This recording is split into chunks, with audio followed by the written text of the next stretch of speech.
of my favorite things I've done. It's always working with a team, even if it's just one other person, towards something that you think is worthwhile and have fun along the way. That is it. This episode is brought to you by Portfolio Box, an online portfolio made by creatives for creatives. Hey everyone, hope you guys are having an amazing start to the week, as this week I am joined by filmmaker, entrepreneur, and Kung Fu specialist Gedaly Guberek joins me today, as we're going to be touching base on his latest Kung Fu comedy short film, Burgled.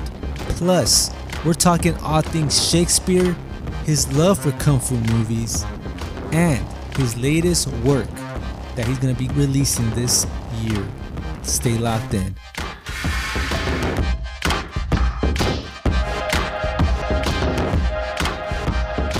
Gedaly, welcome to the podcast. Hey, good to be here. Yeah, I saw some of your info, and we got matched up on this kind of new website. You were like the first kind of guest that I'm getting from this pod matching site, and pretty interesting how there's a lot of creatives here. Yeah. But tell us a little bit about yourself, and what are you doing as far as staying creative? All right. Well, I'm an actor and filmmaker. I have been doing both technical and creative things since I can remember. Came up, I started building my own computers and doing web design and stuff like that when I was in junior high. And then I, at the same time, got a camera. So I started filmmaking and shooting stuff, and fell in love with all of technical and creative aspects and performing arts and things like that. These days, I'm basically just trying to do the same thing that I fell in love with. I'm doing technical things, I'm doing creative things, and we're in a bit of a pandemic right now, so it's difficult to stay motivated.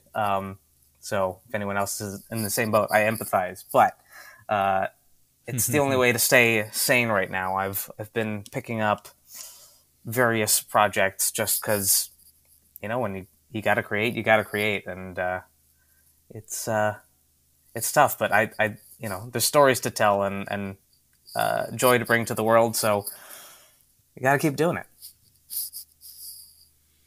I feel you, man. And with this past year, right? Are you more motivating yourself as far as to be, pushing yourself to do more projects? Like, do you consider yourself more of an actor or just a creator in general? I don't know. It's hard to put a label on it. Like I've have a lot of experience acting, but I've also directed and done visual effects and color grading and anything behind the scenes. So I do it all. So I just say filmmaker. Yeah, you got many hats. Yeah, I wear a lot of hats. Get a lot of hat hair. I just I like being a jack of all trades. If there's something I want to learn, I learn it, and then I do it. I try not to let anything stop me as far as knowledge goes. So that ends up turning into me wearing many hats just because I can, or I want to, or I enjoy exploring different aspects of production or creative production. Nice. Now, I kind of feel like I'm kind of that same way. When they ask me what do you do, or what's my title, it's kind of, I can't pinpoint it to one, right? And it's I just do things. That's what I say. I just do things. Because at the end of the day, that's what we're doing, and we're not. I could be behind the camera, I could be directing, or I could be doing other things, because you mentioned that you do more technical aspects, building computers and SEOs type of stuff. Now, if you had to choose one occupation, one title, what would you choose? When people used to ask me what do, I would say I'm a professional distraction. I get paid when you pay attention, basically. So, that sort of came up because of a performance and performing, and I would say that as a title if I'd go on stage for a variety act or something. But I kept it just because I thought it was funny, and it technically also worked for some marketing aspect as well. But ultimately, if I had to choose a title, filmmaker seems like a good way to go. Actor, I also seems good just because I also like being on stage, and there's that possibility as well. But I'm gonna keep professional distraction because I think that keeps my options open. Now you mentioned being on stage, and I did kind of see that you're into Shakespeare. Tell us a little bit about that. Yeah, I, like many people, went through high school having to read Shakespeare, and you know, the teachers don't always do a great job of explaining what the value is or why it's good. It's just this is required reading, and here, good luck Yeah, understanding it. exactly. And here, memorize the speech, and gosh, what are they saying? It's hard. So I had that same experience. It wasn't just like, oh, this is the best thing in the world, and I get it, and why doesn't everyone else? I had that same experience, but as I got into, as I was doing theater throughout high school, and then when I started reading, classical stuff in school, we read Cyrano de Bergerac and other classic works, and it just, for some reason, I started getting it. Like I was able to read it and people would understand what I said because I didn't stop at the end of the line.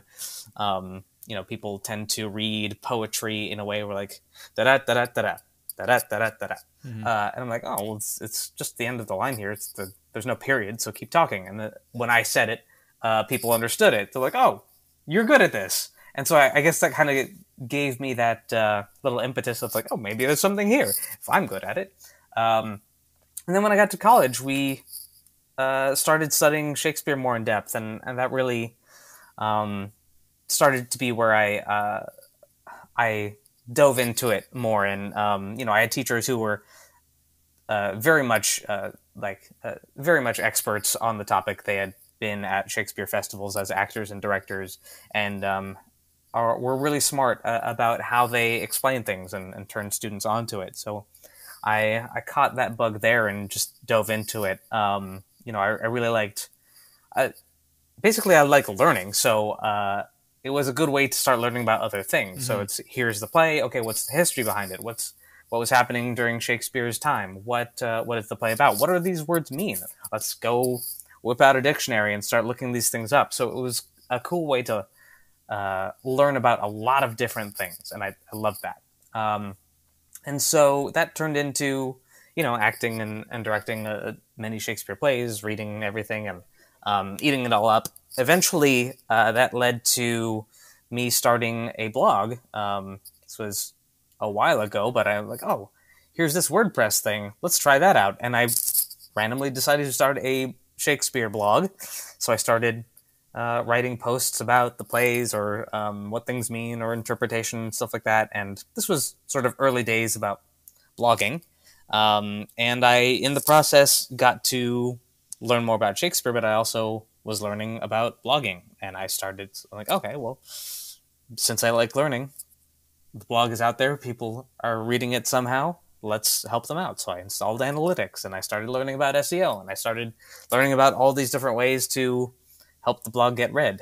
And it was a fun journey for a couple years, learning about everything. I think people also at the time thought I was like some 50-year-old college professor because I was writing about Shakespeare, and like what college student does that? So people sent me free books to review and scholarly journals and things like that.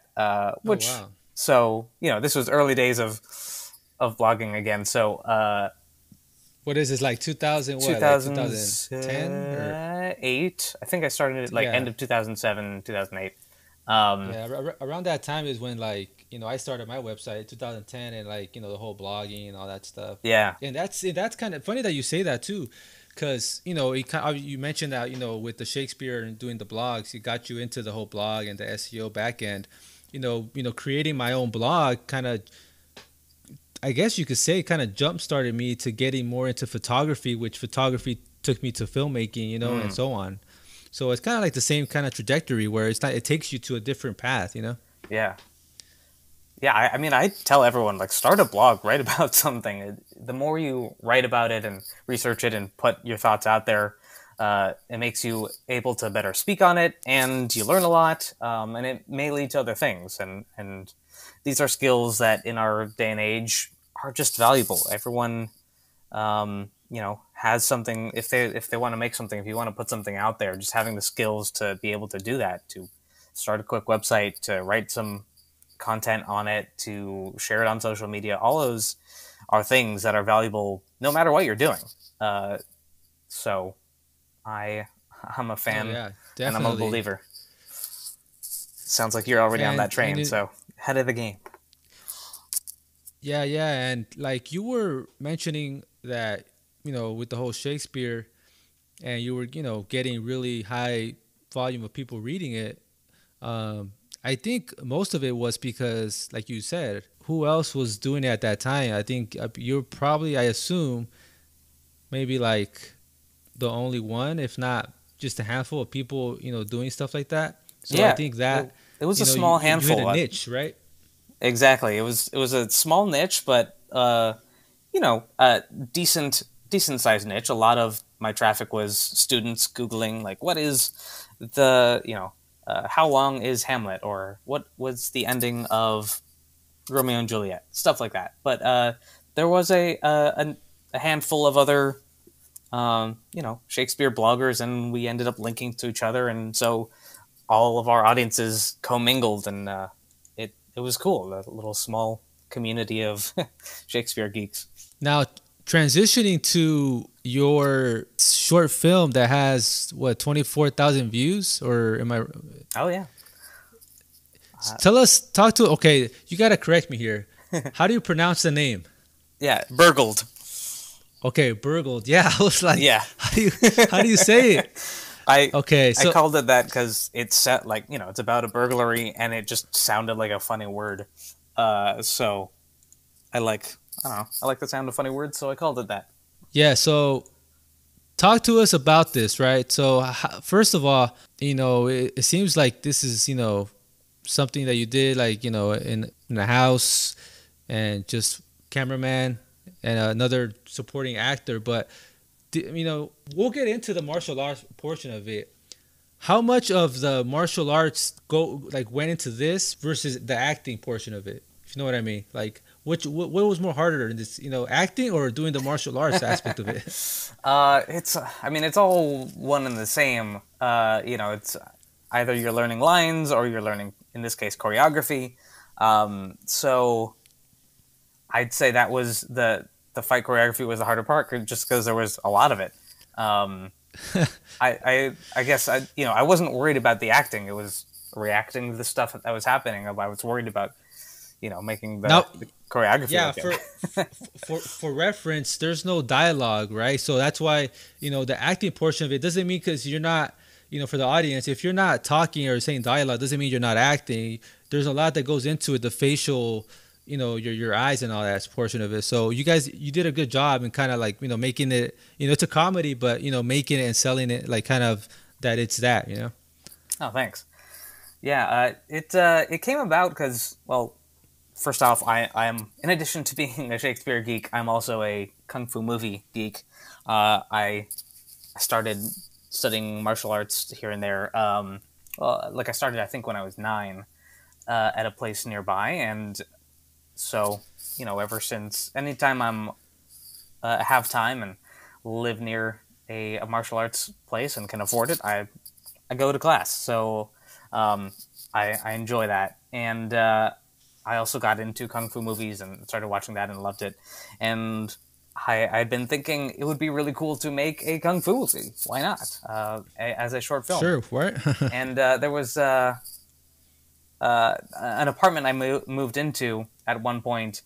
I decided not to get furniture right away, and I was I was in there. I'm like, what could I film in here while I don't have furniture? What if there's a story where a guy got all of his furniture stolen? Then I would have this space. I ended up not shooting there and producing this a couple years later, but that idea stuck, and I just had this idea for this like silly kung fu movie, and then eventually started writing it down and turned it into a screenplay. Showed it to a couple people, and my brother's also a filmmaker, so roped him into helping me out, and Perfect. we worked on planning it together and started telling a couple other friends about it. And this was at a point where I was like, I just gotta make something. Like gotta make this thing. It's been on my mind for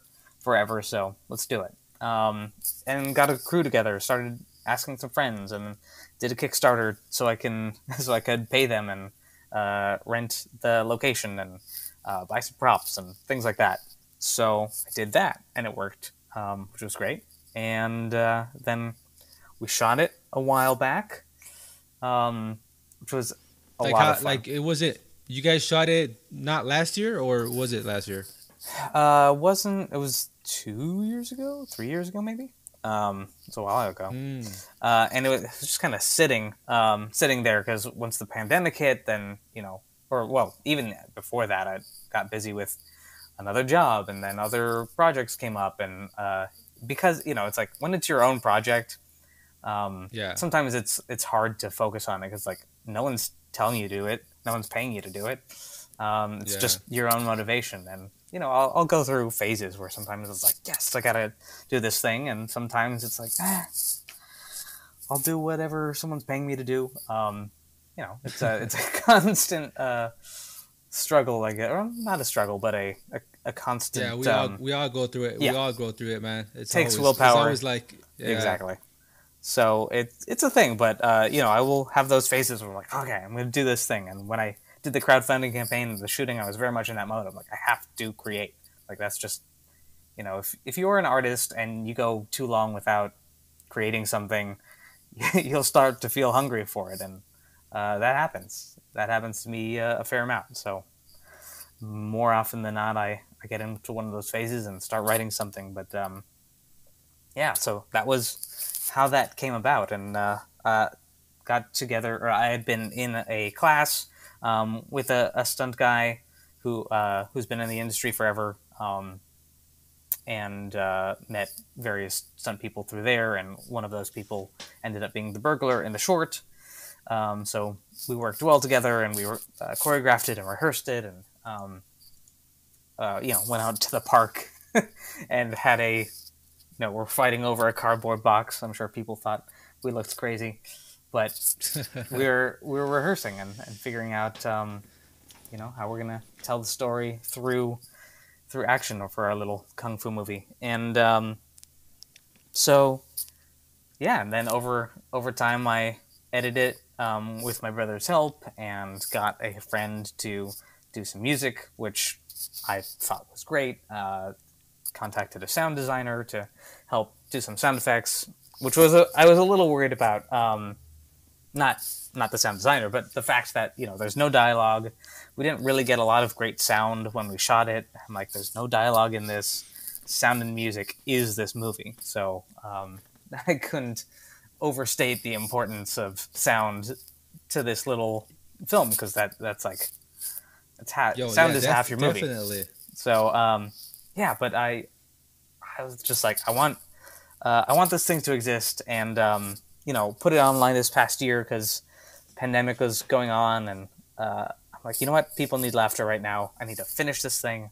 So got my motivation together, finished the editing, finished the sound, finished everything, a little bit of color grading, some fixes, some compositing in there to put the screens on top of the footage we had, and put it out there. And I was a little nervous, but I knew it was good, and thankfully other people liked it. A lot of people watched it, and yeah, I'm pretty pleased with how it turned out. 24,000 people watched it. Yeah. It's apparently there's other people who like kung fu movies, and I started telling people, oh yeah, it's Jackie Chan inspired sort of thing, and people were like, oh yeah, I like that, and I'm like, okay, great, here you go. I mean, just like right now on my recommendation, I got Ninja movie, Kung Fu, Mortal Kombat. Oh yeah. So it's hitting the right spots. talk to us about like, does this like just naturally, organically just get to 24K? Well, nothing's organic. I'm definitely promoting it. So, I send it Yes. to Kickstarter backers. I put it on Facebook and Instagram and Twitter and all of my channels, hounded people to watch it. And basically everyone I talk to these days, I'm like, here, watch it. I experimented with some YouTube ads because I hadn't ever done that before. So any experience is a learning experience. So I started experimenting with that as well, and that definitely helped get it to people I wouldn't have sent it to otherwise. And combination of all of those and just ongoing efforts to make sure people see it have turned into that number that we've gotten to. So yeah. Yeah, that's the other portion of it that, once you're done doing, first you had the idea, then you got to obviously, shoot it, rehearse, then you got to do all the important stuff, right? The editing, the sound design, which is very crucial. But after all that said and done, right? It's the now what question, right? Like, what are you gonna do with this project, right? Obviously, you're gonna promote it, but in this case, right, we have so many outlets where we could send our projects, but it's not just about sharing. Clicking the button share and then just sending it to Facebook and Twitter, and there's a lot of work that goes into that. Like, and it just brings it back to when I shot and finished my project, right? It's you don't stop promoting it like the first week. Like, I'm still promoting my projects, Yep. to this day, right? Because nobody else is doing it for you. So that's kind of like I wouldn't say it's the struggle, but it's the work that comes with it, right? From being an artist or a creator is, getting the eyeballs on your artwork, and it's just kind of the thing that goes with it. So, it's Absolutely. just and with all that being kind of said, what's are you planning on doing any projects? Because obviously it was a big hit. Are you planning on doing another kung fu film? I'm doing another action comedy. Not quite sure when we'll shoot it yet, but it's basically ready to go as far as the script and what happens. It's not quite kung fu because the main character is not in a fully conscious state. I'll say that much. But it's sort of inspired by Jackie Chan's Drunken Master, but it's meant to be also silly action comedy, another 5 minute or so short. So that's the next thing on the docket. Kind of waiting to see how things go with the pandemic and where people are at as far as uh, ready to go with production. It's a small thing, but would be a fight against 3 other people, and which should be fun. But yeah, that's the next one. So I'm getting ready for that, and then we've got some bigger projects after that. So that's number one. Number two is a swashbuckling adventure, sort of a Princess Bride esque comedy short film with several sword fights in it. That one will be a bit Sweet. longer and is actually a proof of concept for a feature film that I'm working on. So, you know, trying to outdo myself. Working with my brother on these projects, co-directing and working towards something bigger. So I'm pretty excited about those. With the success with your short film here on YouTube, what are your thoughts on film festivals? Film festivals are tough. I mean, right now, especially, they're virtual, they're online. So Hmm. a lot of the benefit that people get from film festivals is meeting people in person and getting to network or meet fellow creators and talk about your movie that way, or the serendipity of meeting people that just happen to be next to you. And that's Hmm. not really possible right now. That said, a lot of film festivals are doing a good job of including people in different ways, but it's tough. I haven't been to a lot of film festivals. I did direct a short a couple years back, and we uh, took it to New York International Shorts Festival. So it was cool. It was really cool to see something I directed on a big screen. Like that was awesome. Um, Yeah. but it's it's so I'm not the most experienced with festivals, but my sense of it from friends who are is that it's tough. It's a lot of work. There's definitely a payoff there. That said, it's very different from the common creator economy where people are putting their stuff on YouTube or on Vimeo or elsewhere and just promoting it, and people are finding projects that way. The downside of some festivals is that they want a premiere or they want something that's not available online so that their audience can get something unique. And I have mixed feelings. I see the value in certain types of projects going down that route because if you get certain festival awards, then there's some industry notoriety or press you can get, and maybe that leads to something else. Or especially for feature films, sometimes that leads to distribution or being able to get onto a streaming platform if they are, some of their buyers there. But for something like Burgled, I've submitted to festivals, but ultimately I thought it was a YouTube piece. I said, this is to Yeah. make people happy. This is to give people some laughs, and I want people to see this and enjoy this. And then if I had not released it online until it was done with festivals, then it would be another year or, at least several months before people could see it. And I just wanted it out there. I want, you Yeah. know, similar to, not the same as, but similar to like being on stage performing, there's that immediate connection. And I wanted that, like, this is for you, the audience. This is not for a panel of judges. So that was important to me to get that out there. And I think some of my future projects are definitely fit into that category. I like this, connecting with an audience online, and it's hard. For sure, it's hard. It's a lot of work to promote and build an audience, but I like it, and I think it's the way things are moving.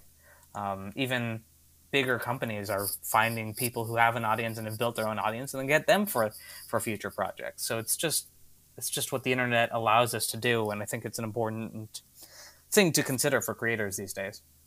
What do you think about this, like distribution through like?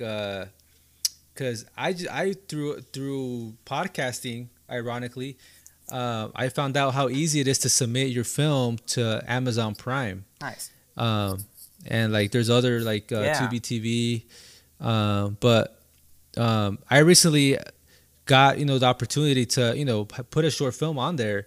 So what are your thoughts versus, because that's the thing where I'm conflicted as well, right? Where you have a piece, you want it to be out ASAP, right? In my case, but you at the same time, if you put it out into these, like for example, Tubi TV or Amazon Prime, right? You can't gauge it as well as YouTube, right? I mean, you can see the metrics and all that, but when it comes to like these other ones, you're it's kind of like out there, and it's not your baby anymore in a way. Yeah. It's a tough space, and I think it ultimately depends on what your goal is for a project. There are some people who, especially short films, like it's difficult to sell or make money from a short film. In entertainment industry, generally that tends to be, often it's marketing. Sometimes but for filmmakers, it's usually a portfolio piece. It's like, here's the type of thing I can do, and it's building experience, building a crew, or just basically showing what you can do, whether that's as a standalone piece that people use for their reel or something like that, or a piece where they say, I'm developing this into a feature. Here's kind of what it will look like as a bite-sized piece of it, and then now let me get interest or try to pitch it or get investors or anything like that.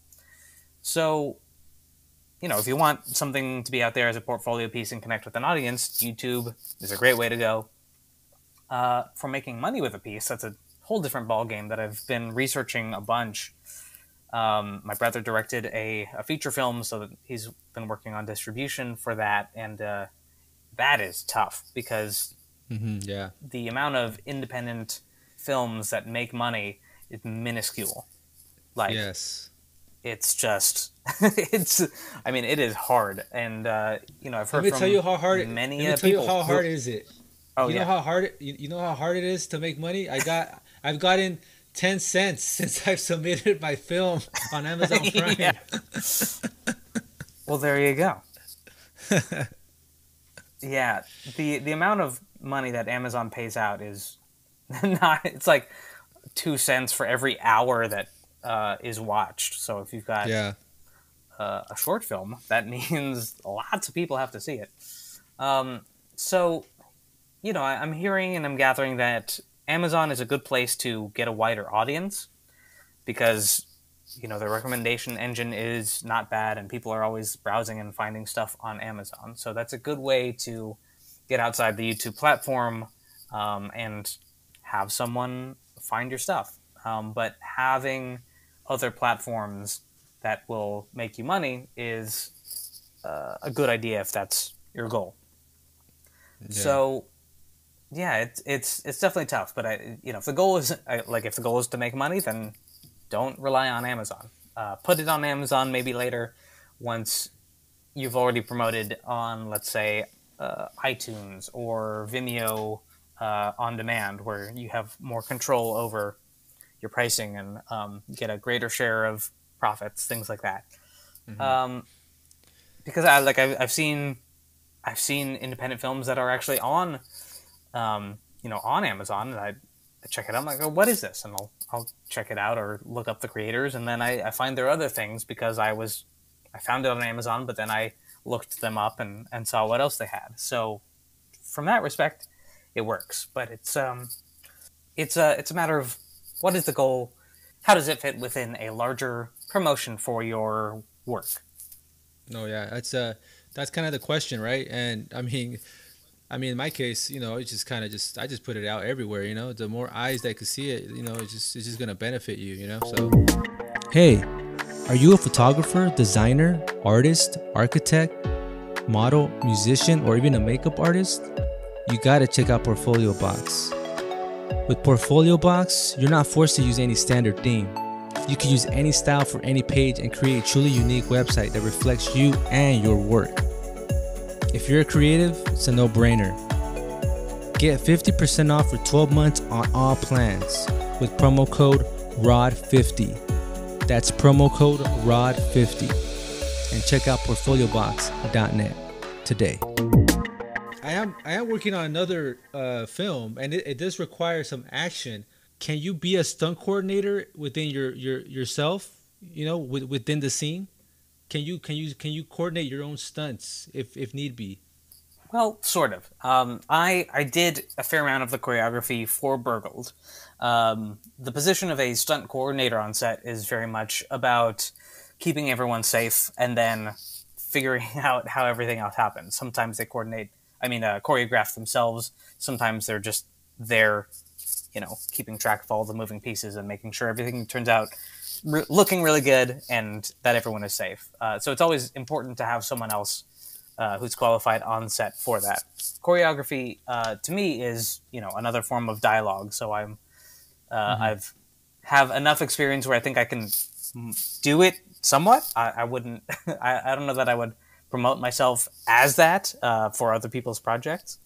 I would be happy to do so, but I'm not a stunt person. I train with some stunt people because then I get better. But I'm an actor and director, and so How about it's just something. how about a lightsaber handler? How about Oh yes, that too. Yeah. Oh, doing a Star Wars is in my blood. That was actually like growing up watching Star Wars. It was one of those things that got me into filmmaking. So it was similar a couple of years before Burgled, where like with a couple of friends, hey, let's make a lightsaber fight. So we also worked on the choreography there. So who did yeah, the VFX for that? yeah, there was a friend.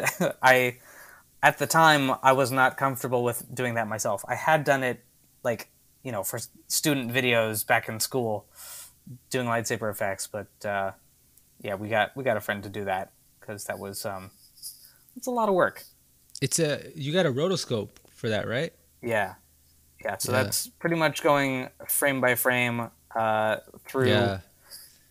everything, and making sure it all looks good. So yeah, it's a lot of work, but it looks good. Oh I'm a yeah, yeah, fan. the end result is good. It's just that when it comes down to like VFX stuff like that, After Effects in general, I just don't have patience, man. I just don't. I just like oh man, I just can't do it. Yeah, I mean it's getting easier with various tools and stuff like that. So uh, I'm always learning because I'm studying more VFX now just to get better at it. And these sometimes I'm like, oh, what's the fast way to do this? And then I realize, you know what? There isn't a fast way to do this. Like there are better ways to do things, but some of them just take time, and that is why Yeah, the biggest movies hire thousands and thousands and thousands of VFX artists to no kidding, work huh? on them because it takes work. And um, I guess just remembering, like, if you want it to look good, put in the work, and that's just what you got to do. Perfect. Now, before we go, what inspires you every day? Just to we wake up in the morning and like what inspires you every day, Gedaly? Ooh, big question. I'm inspired by working with cool people. I It's hard to motivate just to get motivated to work on something by myself for myself. But if there's an audience in front of me, or if I'm working with a great collaborator, um, I want to. I like the act of co-creation and working with people towards a common goal. Nice. You got your crew, you got your people, and working together on that. I think that's only the of my favorite things I've done. It's always working with a team, even if it's just one other person, towards something that you think is worthwhile, and have fun along the way. That is it. Finding ways to play. I'm a big proponent of play. I think we're living in a world where it's really easy to get the fun sucked out of you. So finding ways to play with your food, or pick up something and juggle it, or just have fun with work, even if it's like you're working on spreadsheets. Like, Oh no, that can not spreadsheets. yeah. Look, there's all sorts of things you can do with SEO that are boring, but if it's towards a fun purpose, then there's a way to make it fun. Yeah. So yeah, I'm a big believer in making things enjoyable, finding a way to play, and working with others who are great. And that's it. Awesome. That's perfectly well said right there.